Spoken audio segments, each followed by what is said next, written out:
కారం రంగు రుచితో ఉంటుంది. ఆచి మిరపపొడి అదరగొట్టే కారం రంగు రుచి.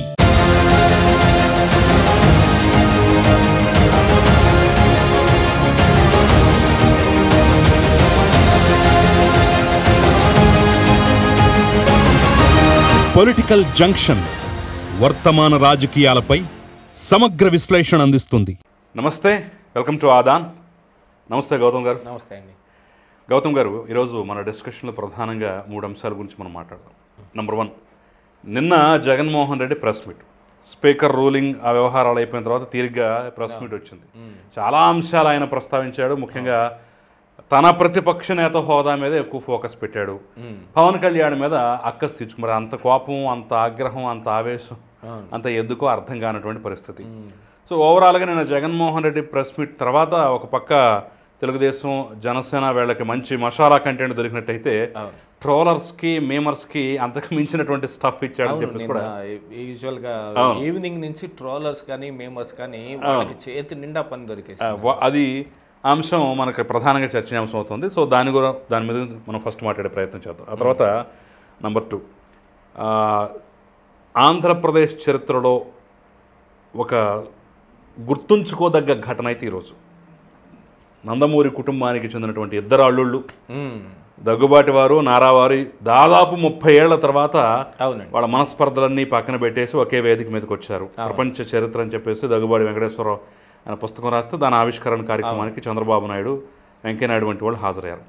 సో వాళ్ళు ఆప్యాయంగా కౌగిలించుకోవటం, మాట్లాడుకోవటం, ఒకరి గురించి ఒకరు చెప్పుకోవడం అనేది కొంచెం ఆనందకరమైనటువంటి అంశమే. అయినా కానివ్వండి, ఇక కడుపుబ్బరం బ్యాచ్ కూడా కొంతమంది ఆల్రెడీ తయారైపోయారు. సో దాని గురించి కూడా మనం ప్రధానంగా మాట్లాడే ప్రయత్నం చేద్దాం. రాజకీయాల్లోకి పర్సనల్ ఇష్యూస్ని తీసుకురావటం ఎక్కువైన దగ్గర నుంచి ఇలాంటి వాటి మీద కూడా ఎక్కువ ఫోకస్. ఇక 3వ విషయం చూసినట్లయితే మనం వివేకానంద రెడ్డి హత్య కేసులో కీలక సాక్షిగా ఉన్న రంగన్న నిన్న చనిపోయాడు. సో వరుసపెట్టి సాక్షులు చనిపోతూనే ఉన్నారు. కేసు మాత్రం ముందుకు పట్ల రేపు 15వ తారీఖుకి 6 ఏళ్ళు పూర్తవుతుంది. అయినా కానీ అసలు ఈ కేసు ఎక్కడ అడుగు ముందుకు కదిలిన పాప అనేది పోలేదు. మరి ఏం జరగబోతుంది అనేది కూడా మనం మాట్లాడు. పైగా ఈ మరణం మీద మాకు అనుమానాలు ఉన్నాయని చెప్పేసి వాళ్ళ కుటుంబ సభ్యులే పోలీస్ అధికారుల దగ్గర మాట్లాడినట్టుగా కూడా కొన్ని వార్తాపత్రికల్లో రిపోర్ట్ అయింది. సో దాని గురించి కూడా మనం ప్రధానంగా ప్రస్తావించే ప్రయత్నం చేద్దాం. So first Jaganmohan Reddy press meet, ఆయన మాట్లాడిన మాటలు, వెళ్ళగక్కిన అక్కసు మీద మీ కామెంట్ ఏంటి?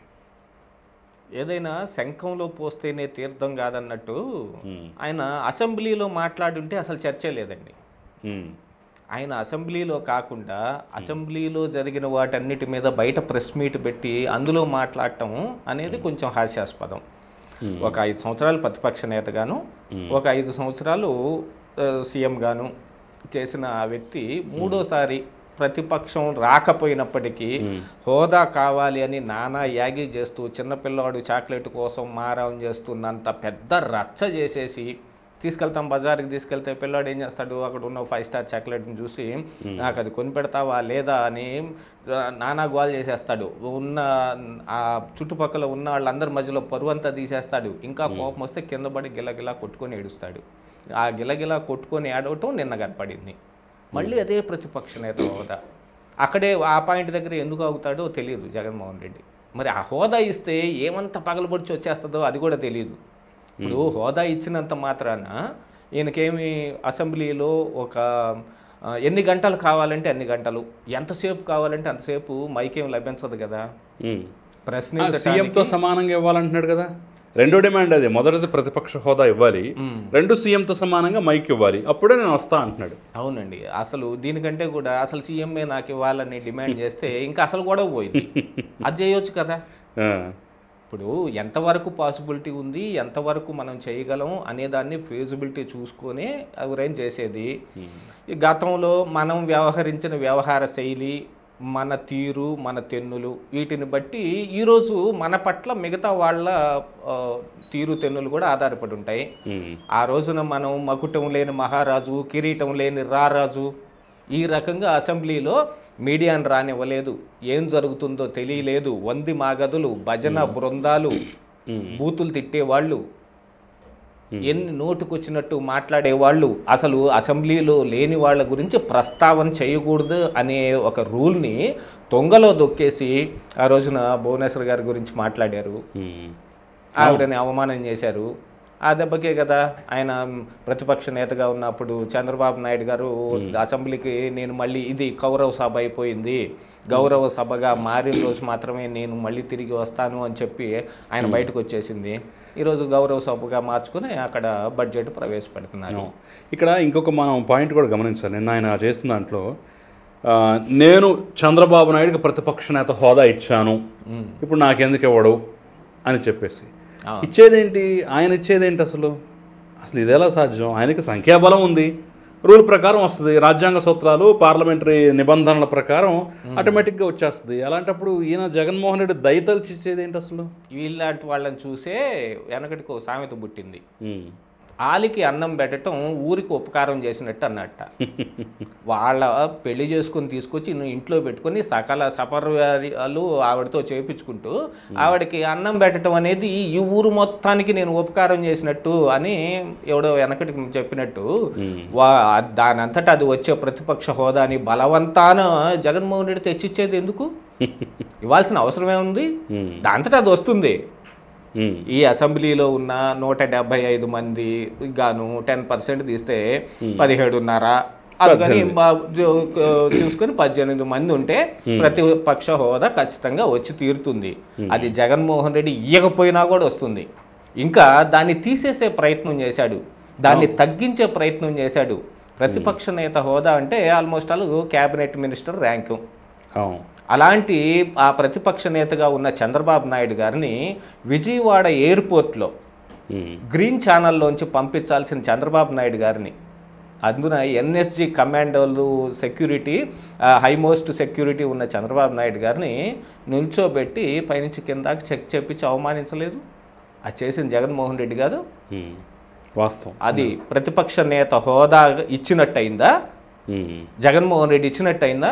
ఉన్న హోదాని తీసేసే ప్రయత్నం చేశాడు. కావాలంటే చూసుకోండి, ఈ రోజుకి ఫోటోలు అవైలబిలిటీ ఉంటాయి. ఆయన్ని గ్రీన్ ఛానల్లో పంపించి ఫ్లైట్ ఎక్కించాల్సిన మనిషిని తీసుకొచ్చి సెక్యూరిటీ బోర్డులో నిల్చోబెట్టి పైనుంచి కింద దాకా మిషన్ ఒకటి చెకింగ్ మిషన్ ఒకటి తిప్పుతా ఫోటోలు తీసి దాన్ని వైరల్ చేసింది కూడా వాళ్ళ సోషల్ మీడియానే. ఈయన ప్రతిపక్ష నేత ఏం కాదు, ఈయనకంత సీన్ లేదు అని చెప్పాలని ఆ రోజున జగన్మోహన్ రెడ్డి ప్రయత్నం చేస్తే ఆ చేసిన ప్రయత్నాన్ని ప్రతిపక్ష హోదా ఇచ్చాడు జగన్మోహన్ రెడ్డి ఇచ్చాడు అని ఎట్లా క్లెయిమ్ చేసుకోగలుగుతాడు ఆయన? అదే కదా. దాంతోపాటుగా అసెంబ్లీలో ఆయన చెప్పిన మాటే, మీకు 23 మంది ఉన్నారు, అందులో మేము సై అంటే ఇటు దూకటానికి చాలా మంది ఉన్నారు, వాళ్ళలో మేము వాళ్ళందరినీ తీసుకుంటే మీకు ప్రతిపక్ష నేత హోదా కూడా ఉండదు అని చెప్పింది ఆయనే. అవును, ఆ వీడియోలు ఇంకా ఉన్నాయి కదా, ఆ వీడియోలు ఇంకా ఉన్నాయి, అన్ని అవైలబిలిటీ ఉన్నాయి. ఈ రోజున స్పీకర్ గారికి రాసిన లేఖ మీద కూడా ఆయన ఏదైనా చర్యలు తీసుకోవాలంటే తీసుకునే అవకాశం ఆయనకుంది, కానీ ఆయన దయదలిచి వదిలేశాడు. ఇది మొదటి తప్పు. కోర్టులోనే అడ్మిట్ అవునటువంటి కేసుని పిటిషన్ని పట్టుకొని కోర్టు ఏదో తీసుకుందని, తీసుకున్న తర్వాత కూడా సమన్లు ఇచ్చిందని, స్పీకర్ను ఆదేశించిందని, ఇలా రకరకాల వ్యాఖ్యానాలు. అసలు స్పీకరే మెజిస్టీరియల్ పవర్స్ ఉన్నారు, కావాలంటే ఎవరినైనా తీసుకొచ్చి అసెంబ్లీలో ముద్దాయిలాగా వాళ్ళ నుంచోబెట్టచ్చు. అలాంటి స్పీకర్కి మరి ఈయన ఏం లేఖ రాయటం, ఆ లేఖలో ఆయనకు నచ్చినట్టుగా ఆయన అవాకులు చవాకులు మొత్తం పేలేవన్నిటినీ అందులో ప్రింట్ చేసి ఆయనకు పంపించటం, ఇవన్నీ చేసి ఈరోజు నాకు ప్రతిపక్ష నేత హోదా రాలేదు అని అంటే, వామపక్షాల వాళ్ళకి ఏ రోజు ప్రతిపక్ష నేత హోదా రాదండి. వాళ్ళు చానాళ్ళుగా ప్రయత్నం చేస్తానే ఉన్నారు, కానీ ఏదైనా ఒక ఉద్యమం చేయాలి అని అంటే ఈ రోజుకి కూడా వామపక్ష నేతలు నట్టనడి ఎండలో మిట్ట మధ్యాహ్నం తారు రోడ్డు మీద నుంచొని వాళ్ళే ఫస్ట్ ఉంటారు. ప్రజల తరపున పోరాడాలి అని అంటే నిబద్ధత కావాలి, హోదాలు కాదు. అది జగన్మోహన్ రెడ్డికి అర్థం కాదు. ఎందుకంటే ఆయన అధికారం ఒక్కటే పరమావధి, దానికోసం మాత్రమే ఆయన పనిచేస్తాడు. మీరేం చేసినా అధికారం రాదు అనే ఒక రూలింగ్ ఒకటి వచ్చింది అనుకోండి, ఆయన ఆ రోజు రాజకీయాలే మానేస్తాడు, రాజకీయాల్లోనే ఉండడు ఆయన. దాంతోపాటు నిన్న అక్కసు వెళ్ళగక్కాడు పవన్ కళ్యాణ్ మీద, చంద్రబాబు నాయుడు మీద లేదంటే లోకేష్ మీద విమర్శలు చేస్తూ ఉండొచ్చు కానివ్వండి, కానీ పవన్ కళ్యాణ్ విషయానికి వచ్చేసరికల్లా ఎందుకో ఒక అక్కసు, ఒక కోపం, ఏదో ఒక పగ, ఏదో పొలంగట్టు తగాదాలు ఉన్నట్టుగా, వాళ్ళకి ఆస్తి గొడవలు ఉన్నట్టుగా రగిలిపోతూ ఇది కార్పొరేటర్కి ఎక్కువ, ఎమ్మెల్యేకి తక్కువ, జన్మకోసారి ఇప్పుడే మొట్టమొదటిసారి అయ్యాడు అన్నట్టుగా చాలా ఇలా తీసిపడేసినట్టుగా అదే ఓకలో ఏకదీసేసినట్టు అలాంటి మాటలు మాట్లాడాడు. ఆ అక్కసు కారణం ఏంటంటే ఆయనకి హై మోస్ట్ వాల్యూ ఇస్తున్నాడని అర్థం. ఓకే, ఎవరినన్నా చూసి మనం కుళ్ళుకుంటున్నాం అని అంటే వాడు ఉన్నత స్థాయిలో ఉన్నాడు, ఆ స్థాయి అతనికి రావటం మనకు అసలు నచ్చటం లేదు, అతన్ని చూసి మనం అక్కసు పడతాం. ఎవరైనా ఒకరిని చూసి కుళ్ళుకుంటున్నారు అని అంటే దాని అర్థం ఏంటంటే వాళ్ళు ఉన్నత స్థాయికి పోవటాన్ని మనం జీర్ణించుకోలేకపోతున్నామని. అంటే ఆయనకు అరగట్లేదు. ఆయన ఇప్పుడు అర్జెంటుగా ఇప్పుడు ఆ ఉన్నదాన్ని మొత్తం దింపేసుకోవాలి అని అంటే 2 నోటి దూల మాటలు 4గా అనేస్తే సరిపోతుంది అని.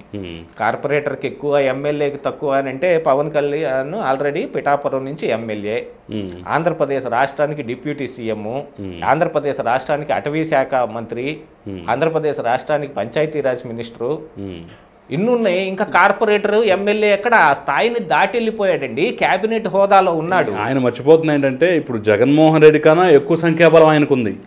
జగన్మోహన్ రెడ్డి గారి కన్నా కూడా ఎక్కువ సంఖ్యాబలం ఉంది.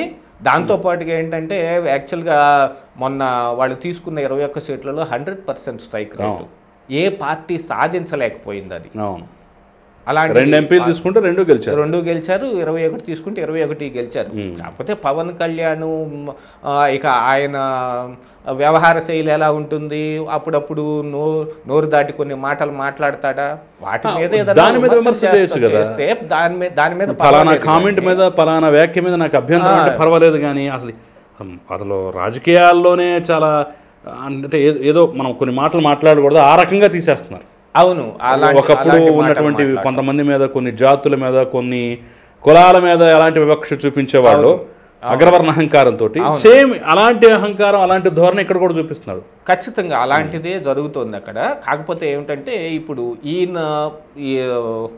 ఎన్నికల ముందు నుంచి గనక ఈ వైఎస్ఆర్ కాంగ్రెస్ పార్టీ వాళ్ళ తీరుతెన్నులు మనం చూసుకుంటే గనక జగన్మోహన్ రెడ్డిది కావచ్చు, ఆ తర్వాత సజ్జల రామకృష్ణారెడ్డిది కావచ్చు, అసలు వైఎస్ఆర్ కాంగ్రెస్ పార్టీలో ఉన్న ప్రతి నాయకుడిది కావచ్చు, ఆ రోజున విపరీతమైన ప్రయత్నం చేశారు కూటమి ఏర్పడకుండా ఉండటానికి, పవన్ కళ్యాణ్ సొంతగా పోటీ చేయటానికి, ఇత్యాది విషయాలన్నిటి కోసం అంత విస్తృతమైన ప్రయత్నం ఎందుకు చేయాల్సి వచ్చింది అని అంటే వీళ్ళ ఆబోరు దక్కుతుంది, వీళ్ళ పరువు దక్కుతుంది అని.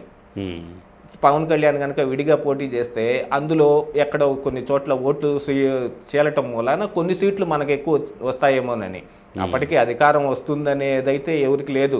అలా అధికారం వస్తుంది అనేది లేదు కాబట్టే ఆ రోజున ఇంటెలిజెన్స్ వర్గాల ద్వారా తెలుసుకున్న బీజేపీ జగన్మోహన్ రెడ్డిని ఎక్కడున్న వాడిని అక్కడే వదిలేసి కూటమితోటి జట్టు కట్టడానికి ఇటు తయారైపోయింది. దానికి కారణం అందరికీ తెలిసింది, ఇదంతా ఓపెన్ సీక్రెటే, ఇందులో దాచిపెట్టుకునేది ఏం లేదు. గెలిచే వాళ్ళు ఎవరంటే వాళ్ళ వెంటే ఉంటారు. ఎందుకంటే ఆంధ్రప్రదేశ్ రాష్ట్రంలో ఉన్న 25 ఎంపీ సీట్లు వాళ్ళకి ఎంత ముఖ్యం అనేది వాళ్ళు ఆ రోజున వాళ్ళు గుర్తించారు. ఆ గుర్తించి ఈ రోజున వాళ్ళ అధికారము, వాళ్ళ పరువు 2 నిలబెట్టుకున్నారు. లేకపోతే నరేంద్ర మోడీ గారు చెప్పినట్టు ఇస్ పార్ 400 పార్ అన్నట్టు 400 పార్ ఏం కాలేదు కదా. అదంతా కూడా కారణం ఏంటి, కొన్ని ఎంపీ సీట్లు మన స్టేట్ నుంచి కూడా వాళ్ళకి ప్రాతినిధ్యం ఉండటం మూలాన జరిగింది. ఇక్కడ ఉండే వాళ్ళతోటి ఇప్పుడు జగన్మోహన్ రెడ్డి తోటి పెట్టుకున్నారనుకోండి, మరి ఒకవైపు పవన్ కళ్యాణ్, చంద్రబాబు నాయుడు గారు కలిసి వేరే కూటమి కట్టారు అనుకుందాం, వాళ్ళు కూటమిలోకి రాకుండా విడిగా జగన్మోహన్ రెడ్డిని బ్యాక్ ఎండ్ సపోర్ట్ చేస్తూ ఉన్నారనుకుంటే ఇప్పుడు పరిస్థితి ఏమయ్యేది, ఈ 25 ఎంపీ సీట్లలో వాళ్ళకి ఎంతో దెబ్బ తగిలేది, కనీసం అధికారం దక్కే ఆస్కారం కూడా ఉండేది కాదు. తర్వాత పరిస్థితులు ఏమన్నా మారొచ్చు. వీళ్ళిద్దరికి ఇంకా కాస్త ఎంపీ సీట్లు అదనంగా ఎక్కువ వచ్చాయి, ఇంకా అసలు మొత్తం టోటల్ 25 కొట్టేసేవాళ్ళు. ఇప్పుడు కూడా బీజేపీ వాళ్ళు కొన్ని సీట్లు తీసుకోవటం, అక్కడున్న పరిస్థితుల్ని కానీ వాటిని కానీ అంచనా వేసుకోకుండా, ఎవరికి సీట్ ఇవ్వాలో తెలుసుకోకుండా సీట్ ఇవ్వటం, అలాంటివి జరగటం మూలాన ఈ రోజున ఇది జరిగింది. కానీ లేకపోతే కడపలో అవినాష్ రెడ్డి కూడా గెలుస్తాడనే నమ్మకం ఏం లేదు. గతంలో ఉన్న కొన్ని ప్రత్యేక పరిస్థితుల ప్రకారంగా ఆ రోజున చేయాల్సింది చేసేవాళ్ళేమో, షర్మిల గెలిచేదేమో. సో ఈ అక్కసు మొత్తం వెళ్ళగక్కిన తర్వాత మరి జగన్మోహన్ రెడ్డి వైఖరి ఏంటో అర్థమైన తర్వాత ఇక జనసేన కూడా అదే స్థాయిలో రిటార్ట్ ఇవ్వడం అయితే మొదలుపెట్టింది. సో ఒక విధంగా చూసినట్టయితే కూటమికి ఇది మేలే అనుకోవచ్చు. ఎందుకంటే జగన్మోహన్ రెడ్డి ఎప్పటికీ తన విధానం మార్చుకోడు, మనల్ని ఇలాగే నీచంగా చూస్తాడు, నీచంగా మాట్లాడతాడు ఇంత ఓటమిలో కూడా అని చెప్పేసి ఒక ఫైనల్ కంక్లూజన్కి వచ్చేసి మన గమ్యస్థానం మన మిత్రులు వీళ్ళే అనేటటువంటి విధంగా ఇంకా ఈ బంధం బలపడటానికి కారణం ఏందో అని ఇంకో ఫీలింగ్ కూడా వస్తుంది. అంటే ఈ బంధం జగన్మోహన్ రెడ్డి చెడగొడితే చెడిపోయేదేం కాదు, అలాగని చెప్పి దానివల్ల గట్టిగా ఉండేదేం కాదు. కానీ రేపు ఎన్నికల నాటికి ఏం జరిగిందో అది తర్వాత సంగతి. కాకపోతే సుదూర కాలం ఉంది, ఇంకా 4 సంవత్సరాల పైన ఉంది కాబట్టి దాని మాటలు ఇప్పుడే అనవసరం. కానీ ఒక అంచనా వస్తే మన మిత్రులు ఎవరు మన శత్రువు ఎవడు అనేది రావడానికైతే ఉపయోగపడుతుంది. అదైతే వెనకటికి ముల్లపూడి వెంకటరమణ గారు చెప్పినట్టు మంచివాళ్ళు చెడ్డవాళ్ళు అని విడివిడిగా కుప్పలు పోసి ఉంటారండి, అంతా ఒకే కుప్పలో ఉంటారు. అవకాశం దొరికితే వాడు చెడ్డవాడిగా మారిపోతాడు, అవకాశం దొరక్క వేరే గత్యంతరం లేక మంచివాడిగా మిగిలిపోతాడు అని ఆయన రాసినట్టుగా ఇప్పుడు ఇందులో ఈ కుప్పలో నుంచి ఒకటొకటి ఏరటం మొదలు పెడితే 2 కుప్పలు తయారైపోయినాయి. ఇది మంచివాళ్ల కుప్ప, ఇది చెడ్డవాళ్ల కుప్ప అని. ఈరోజు ఆంధ్రప్రదేశ్ రాష్ట్రంలో ఇవన్నీ జరిగింది ఎందుకు అని అంటే ప్రజల కోసం జరిగింది.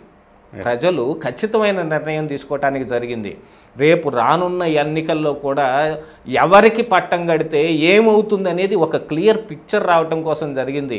ఆల్మోస్ట్ ఆల్ 2019 నుంచి 24 వరకు అందరూ ఇబ్బంది పడనివ్వండి, ప్రతిపక్ష నేతలు కావచ్చు, మీడియా కావచ్చు, సోషల్ మీడియాలో మనలాంటి వాళ్ళు కావచ్చు, ఎంతమంది అయినా సామాజిక కార్యకర్తలు కావచ్చు, సామాజికవేత్తలు కావచ్చు, ఎంతమంది ఇబ్బంది పడినా కానీ ఒక మార్క్ అయితే తెలిసింది.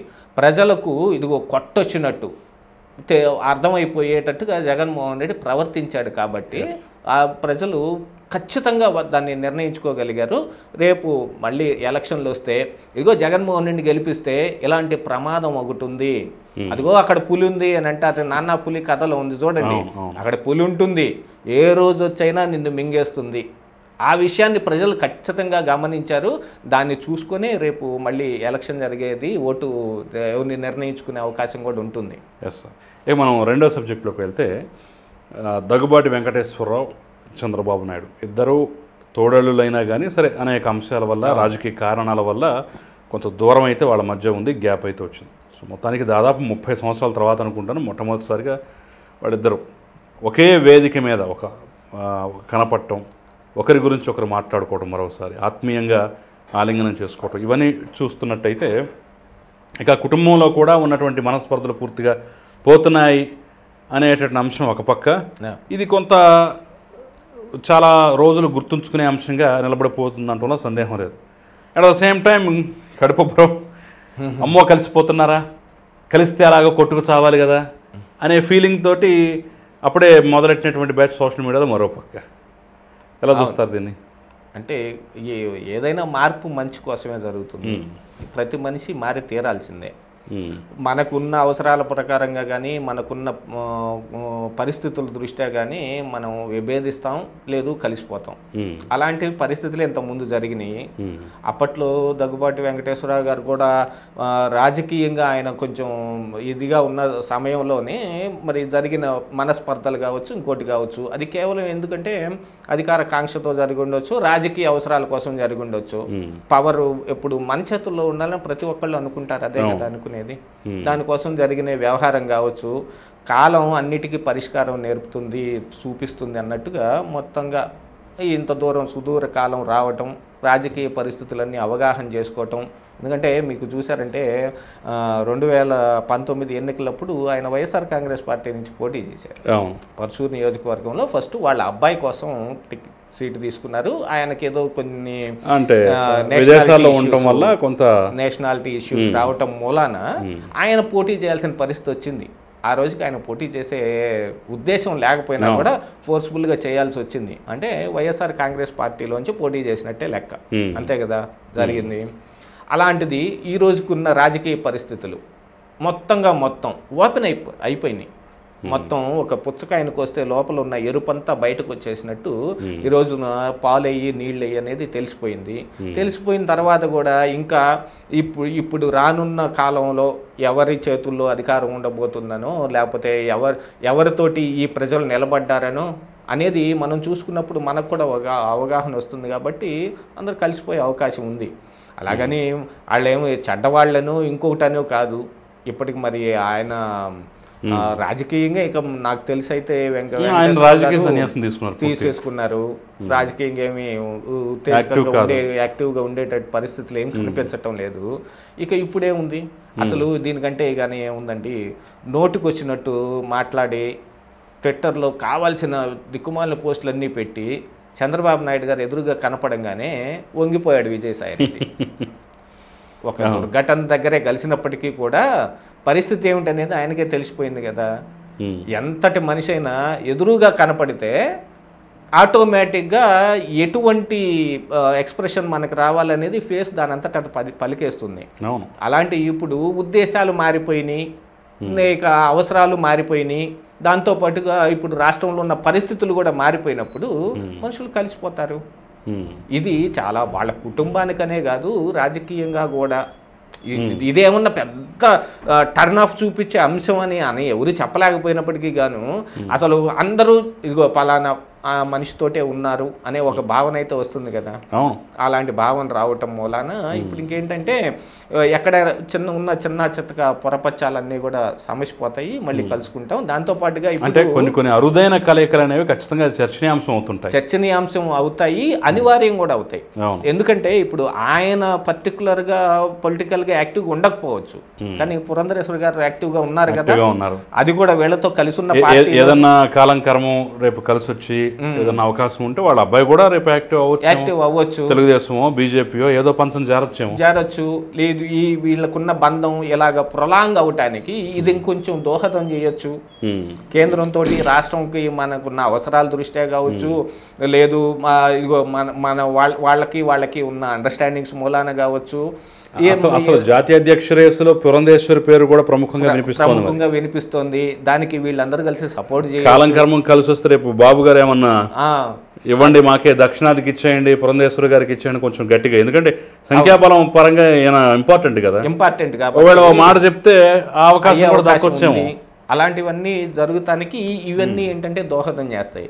అంటే అప్పుడు ఏమవుతుందంటే మన పిడికిల్లో ఉన్న 5 వేళ్ళని ఒక చోట మూసినట్టుగా ఒకే కలిసికట్టుగా ఉన్నట్టుగా కనిపిస్తుంది, ఒకటొకటిగా విడిపోకుండా. అంటే ఇంతకుముందు విడిపోయినాయి మళ్ళీ కలిసిపోయినాయి అనుకోండి. ఇలాంటివన్నీ పరిస్థితులు యాక్చువల్గా వాళ్ళ కుటుంబానికి లాభిస్తాయా అని అంటే వాళ్ళు ఇప్పుడు ఏంటి కొత్తగా పొందే లాభం ఏంటి? వాళ్ళకి ఏం తగాదాలు ఏం లేవు, పంచుకోవాల్సిన ఆస్తులు పంచుకొని ఉంటారు, రావాల్సినవి వచ్చే ఉంటాయి, ఎవరి జీవితాలు వాళ్ళు ఉంటారు, అన్ని ఎవరి ఆస్తులు వాళ్ళకు ఉంటాయి. ఇప్పుడు కొత్తగా కలిసి వచ్చేది ఏం లేకపోయినా ప్రజల్లో ఉన్న రాజకీయ భావన మాత్రం మారిపోతుంది. అందరూ చంద్రబాబు నాయుడు గారి వైపే ఉన్నారండి అని చెప్పుకోవటానికి ప్రజల్లో కూడా ఒక ఆస్కారం వచ్చిందంటే ఆయనకే ఎక్కువగా సపోర్ట్ చేయడానికి అవకాశం కూడా ఉంటుంది. ఇలాంటి వాటన్నిటి మీద ఇప్పుడు ప్రతిపక్షాలు ఇప్పుడు వాళ్ళు అక్కసు వెళ్ళగక్కుతున్నారు అని అంటే ఇప్పుడు జగన్మోహన్ రెడ్డి కానీ వైఎస్ఆర్ కాంగ్రెస్ పార్టీలో కానీ ఒక విచిత్రమైన భావన ఒకటి ఉంటుంది. ఎప్పుడూ వాళ్ళకి దూరంగా ఉండే వ్యక్తులకి వాళ్ళ గురించి వాళ్ళు పెద్దగా పట్టించుకోరు. వాళ్ళకి రాజకీయ ప్రత్యర్థులు వాళ్ళ ఫలానా వాళ్ళ మీద ఇది అది అని ఏదన్నా ప్రాపగండా చేయాలంటే చేస్తారు, కానీ వాళ్ళందరికంటే కూడా కక్ష ఎవరి మీద ఎక్కువ పెంచుకుంటారంటే వాళ్ళతో ఒకరోజు కలిసి తర్వాత విభేదించి విడిపోయిన వాళ్ళ మీద ఎక్కువగా కక్ష పెంచుకుంటారు. అలాంటి దాంట్లో ఇప్పుడు ఈ ఉబ్బరపు మాటలు రావటానికి, ఈ వెటకారపు మాటలు రావటానికి గల కారణం ఏంటంటే ఈ తెలుసో తెలియకో ఈయన ఒకప్పుడు ఆ పార్టీ దాకా వెళ్ళి బయటకు రావటం. దాని గురించే ఎక్కువగా దాని గురించే ఈ వైఎస్ఆర్ కాంగ్రెస్ పార్టీలో ఉన్న వాళ్ళ దగ్గర ఉన్న అలవాటే ఇంకా అది కింద చెప్పుకోవాలి. వాళ్ళకేదో మన దగ్గర ఉన్న ఏదో కొన్ని అంశాలు వాళ్ళకి నచ్చి మన దగ్గరకు వస్తారు. లోపలికి వచ్చిన తర్వాత అసలైన వ్యవహారం చూసిన తర్వాత పారిపోయే వాళ్ళు చాలామంది ఉంటారు. అవును, అలా వాళ్ళ దగ్గరకు వస్తే ఇంకా కాంపౌండ్లో కట్టేసినట్టే, ఇంకా ఒక బంధువుల దొడ్లో ఆవులను మొత్తాన్ని కట్టేసినట్టే అన్న ఫీలింగ్లో వాళ్ళు ఉంటారు. కాబట్టి ఏదైనా ఒకటి తప్పించుకొని వెళ్ళిపోయింది అనుకోండి, అర్రే అది తప్పించుకొని పోయాడరా అని అనుకుంటారు చూడండి. అలాంటి భావన వాళ్ళల్లో ఉంటుంది. అంటే అంత తక్కువ స్థాయి భావనలు ఉండటం మూలన ఇలాంటి కడుపుబ్బరపు మాటలన్నీ ఇప్పుడు బయటకు వస్తున్నాయి. కానీ లేకపోతే విభేదించాల్సిన అవసరం ఏంటండి? ఖచ్చితంగా అంతేనండి. రైట్, ఇక మనం ఫైనల్గా సార్ వివేక హత్య కేసులో ప్రధాన సాక్షుల్లో ఒకరిగా ఉన్నటువంటి వాచ్మెన్ రంగయ్య నిన్న చనిపోవడం జరిగింది. సో వరుస పెట్టి చూసినట్టయితే 4 సాక్షులు, శ్రీనివాస్ రెడ్డి, గంగాధర్ రెడ్డి, ఆ తర్వాత మన అభిషేక్ రెడ్డి, అవును, మధ్యలో ఈసీ గంగిరెడ్డి, ఆయన పేరు కూడా ప్రధానంగా ప్రస్తావిస్తారు. ఆ రోజు కుట్లేసింది ఆయనే అని చెప్పేసి కూడా అంటారు. సరే అవును, సరే ఆయన సాక్షి అవునా కాదని కాదు, ఆయన పేరే చెప్పుకోవాలి. అభిషేక్ రెడ్డి కంటే కూడా ఎక్కువగా ఆయన పేరే, ఆ గంగిరెడ్డి గారి పేరే. కానీ ఎందుకు ఆయన అనూహ్యంగా సాక్షుల లిస్టులో మిస్ అయ్యాడు. సో మొత్తానికి రంగయ్య అసలు చాలా కీలకమైనటువంటి వ్యక్తి కదా ఇతను. ఆ రోజు వెనక డోర్ నుంచి ఎవరు వెళ్ళారు, తను హత్య జరిగిన తర్వాత బయటకు వచ్చే వాళ్ళు ఎవరిని చూశాడు, ఈయన సాక్ష్యం ఆధారంగా మొత్తం డొంకంతా కదిలిపోయింది. అవును. సో మరి అలాంటి వ్యక్తి సరే అనారోగ్యమా లేదంటే సహజ మరణమా కాదా అనేది అయితే క్లారిటీగా మనం చెప్పలేము. వాళ్ళ కుటుంబ సభ్యులే మాకు కొన్ని అనుమానాలు ఉన్నాయన్నట్టుగా కొన్ని వార్తాపత్రికలు అయితే రిపోర్ట్ అయింది. కానీ రేపు 15వ తారీఖుకి 6 సంవత్సరాలు, ఇంతవరకు ఏమీ అప్డేట్ లేదు, ఏ కదలిక లేదు. అందరూ శుభ్రంగా బయలు తీసుకుని బయటకు వచ్చారు. అవినాష్ రెడ్డి 2వ సారి కూడా ఎంపీ అయిపోయాడు. యాక్చువల్గా ఇప్పుడు అతని వయసు దృష్ట్యా చూస్తే కనుక మరణం ఎవరికైనా సహజం, జాతశత్రువో మృత్యు కంపల్సరీ, పుట్టిన ప్రతి వాళ్ళు గిట్టక తప్పదు. అలాంటి పరిస్థితుల్లో ఆయన వయసు రీత్యా చూసుకున్నా కూడా ఆయన దరిదాపుగా చరమాంకంలో ఉన్నాడు, అంతిమ దశలోనే ఉన్నట్టు లెక్క కదా. దాంతోపాటు ఇప్పుడు ఏంటంటే ఈ కేసులని కానీ వీటి గురించి విచారణ అనే దాంట్లో కానీ ఆయన్ని తీసుకెళ్ళి వేరే ప్రాంతాల్లో వేరే ప్రదేశాల్లో పెట్టడం వల్ల ఆయనలో కలిగిన ప్రెషర్ కానీ దీనివల్ల కొంచెం ముందుగా జరుగుండొచ్చేమో, ఆ అవకాశం అయితే ఉంది. కాకపోతే ఎవరు హత్య చేయాలి అని అంటే వీళ్ళు రంగయ్య కంటే కూడా ఇంకా ముందు హత్య చేయాల్సిన వాళ్ళు చాలామంది ఉన్నారు. ఇతను ప్రత్యక్ష సాక్షి అని అనుకుంటున్నప్పటికీ కూడా ఈయన ప్రత్యక్షంగా చాలా అంశాలు చూసినట్టుగా కూడా ఏం చెప్పలేదు. ప్రత్యక్ష సాక్షి మీన్స్ అక్కడి నుంచి బయటకు వచ్చేటప్పుడు ఎవరిని గుర్తుపట్టాడన్న దాంతోనే కేసు మలుపు తిరిగింది అనే దాంతోనే కేసు మలుపు తిరిగింది. వీటన్నిటికంటే కూడా అసలు ముఖ్యమైనది దస్తగిరి అప్రూవల్. దస్తగిరి అప్రూవర్గా మారిన తర్వాతనే అసలు ఈ కేసులో అసలు కీలక మలుపులన్నీ తిరిగింది.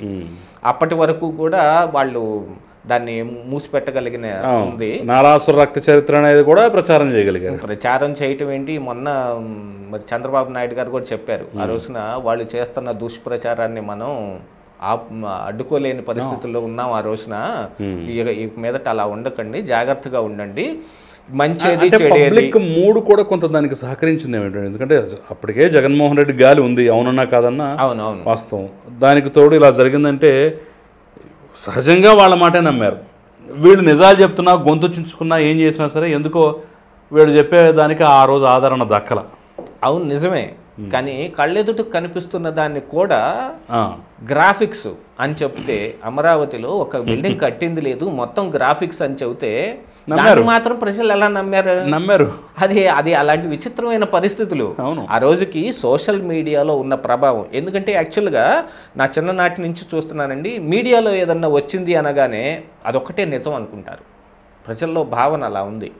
మీడియా ఉద్దేశపూర్వకంగా రాయనివ్వండి, ఎవరి మీద కక్షపూరితంగా రాయనివ్వండి, రాసిన ఏదన్నా వార్తాపత్రికల్లో వచ్చిందనో, మీడియాలో రేడియోలో చెప్తారనో, లేకపోతే టీవీలో న్యూస్ వచ్చిందనో అనుకుంటే దాన్ని ఖచ్చితంగా నిజమని నమ్ముతారు. దానికి గల కారణాలు ఏంటో కూడా అందరికీ తెలిసినయే. ఎందుకంటే ఈ పత్రికలు ఇవన్నీ ఫస్ట్ నుంచి మెయింటైన్ చేసిన విలువలు వీటన్నిటిని. ఇప్పుడు ఆ జగన్మోహన్ రెడ్డి గారు 2014 నుంచి 19 దాకా సోషల్ మీడియాలో విచిత్రంగా విస్తృతంగా ఇలాంటి ఒక ఫేక్ ప్రచారాలను చేసేదాన్ని కూడా, దీన్ని కూడా మీడియా అని ప్రజలు భావించటం వలన ఈ ఫేక్ ప్రచారాన్ని అంతా నమ్మే పరిస్థితికి వచ్చింది ఆ రోజున. ఈ 19 నుంచి 24 మధ్య కదా అసలు సోషల్ మీడియా అవేర్నెస్ మొత్తం బయటకు వచ్చింది. జగన్మోహన్ రెడ్డి అసలు ఏమేమి ఫేక్ ప్రచారాలు చేశాడనేది, పెంకు డైమండ్ ఉందో లేదో ఎవరికి తెలియకపోయినా కూడా దాని గురించి ప్రజలందరూ నమ్మే పరిస్థితికి వచ్చింది. అమరావతి గ్రాఫిక్స్ అలా నమ్మే పరిస్థితి వచ్చింది. వీటన్నిటి మీద ఆయన ప్రచారం కూడా ఈ ప్రచారాలన్నీ నమ్మే స్థాయిలోనే ప్రజలు ఉన్నారు.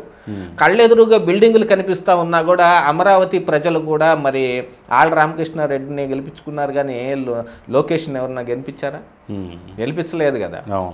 వాళ్ళకి వాళ్ళ ఎదురుగా కనిపిస్తున్న రోడ్లు కావచ్చు, వాళ్ళ ఎదురుగా కనిపిస్తున్న బిల్డింగులు కావచ్చు, వాళ్ళ ముందు నుంచి తిరుగుతున్న క్యాన్వాయిలు కావచ్చు, వాళ్ళకి కోతవేటు దూరంలో ఉన్న సచివాలయం కావచ్చు, అవును. అసెంబ్లీ ప్రాంగణం కావచ్చు, హైకోర్టు కావచ్చు, అన్నిటినీ చూసిన తర్వాత కూడా వాళ్ళు ఆళ్ళ రామకృష్ణారెడ్డికి ఓటేశారు. సో క్షవరం అయితే కానీ వివరం రానట్టుగా. ఇప్పుడు మొన్న వాస్తవాలు తెలుసుకుని 5 ఏళ్ళు అనుభవించిన నరక నుంచి బయటపడదామని దాదాపు 91,092 మెజారిటీ తోటి లోకేష్ని మళ్ళీ గెలిపించుకోవాల్సిన. సో ఈ నేపథ్యంలో ఇప్పుడు సాక్షులు మొత్తం వరుస పెట్టి మారడం. అవును. సునీత పాపం ఆ కోర్టుని, ఈ కోర్టుని, కింద కోర్టుని, పై కోర్టుని, హైకోర్టుని, సుప్రీంకోర్టుని ఇలా పిటిషన్లు వేసుకుంటూ ఉన్న పరిస్థితి తప్ప ఏళ్ళు గడిచిపోతున్న న్యాయం జరగని పరిస్థితి. సాక్షులు ఒక్కొక్కరిగా మరణిస్తున్నారు. మరి ఇది ఏ తీరాలకు చేరుతుందంటారు? పైగా సిబిఐ చేతిలో ఉండి. ఈ ఎవరి చేతిలో ఉన్న వ్యవస్థ చేతిలోనే ఉంది. వ్యవస్థ ఎవరి చేతుల్లో ఉందో వాళ్ళు ఆడిచ్చినట్టే ఆడుతుంది. పరిటాల హత్య ఏ తీరాలకు చేరిందో ఇది కూడా ఆ తీరాలకు చేరుతుందనే ఒక భావన ప్రజల్లోకి ఆల్రెడీ వచ్చేసింది. మొన్న చూశారు కదా, ఆ పరిటాల రవి హత్య కేసులో ఉన్న లోపల ఉన్న ముద్దాయిలకి మళ్ళీ బయటకు వచ్చే అవకాశం దక్కింది. కేసు ఏ మూలాలకు వెళ్ళిపోయిందో తెలియదు. ఇలాంటి సుదూర్ఘంగా వీటన్నిటిని ఇలాగ ప్రొలాంగ్ చేసుకుంటూ వెళ్ళే కారణం ఏంటంటే కాలగర్భంలో కొన్ని కలిసిపోతాయి అనే దానికోసమే చేస్తారు. ఇదంతా కూడా వాళ్ళ ప్లాన్లో ఒక భాగమే. అలాంటిది ఇప్పుడు రాజకీయంగా వాళ్ళకున్న అవసరాల దృష్ట్యా కావచ్చు, మొన్న 24 ఎన్నికల ముందు వరకు కేంద్రంలో ఉన్న అధికార పార్టీ కూడా జగన్మోహన్ రెడ్డికి ఎక్కువ ఒత్తాస పలికారు కదా. వాస్తవంగా యాక్చువల్గా వాళ్ళ చేతిలో ఉన్న ఆ సిబిఐ అంటే పంజరంలో చిలక అని చాలామంది చెప్పినట్టుగా మరి ఆ సిబిఐ ఏమీ తేల్చలేకపోయింది.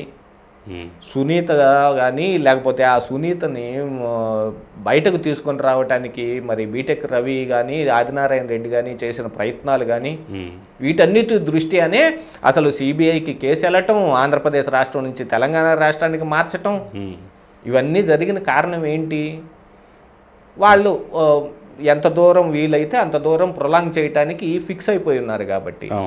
అలాగా కొంత దూరం ప్రయాణం చేసిన తర్వాత ఆ ప్రయాణం ఏంటంటే మార్గాన్ని మార్చుకోలేదు. ఇక ఎప్పుడైనా ఇంకా మంచో చెడు ఆధార్లో వెళ్లాల్సిందే. అందుకని పరిటాల హత్య ఏ మాత్రం తేలిందో ఇది కూడా ఆ మాత్రమే తేలుతుంది. అది దురదృష్టకరం, విచారకరం. ఎందుకంటే సునీత కూడా చానాళ్ళు ఈ నారాసుర రక్త చరిత్ర కథని నమ్మింది. అందుకని నిర్ణయం తీసుకోవాల్సిన సమయంలో నిర్ణయం తీసుకోకుండా చేతులు గాలేక ఆకులు అంటే అప్పుడు పరిస్థితులు కూడా వేరు కదా. అన్న కళ్ళ ముందు ముఖ్యమంత్రి అయ్యే అవకాశం కనిపిస్తోంది.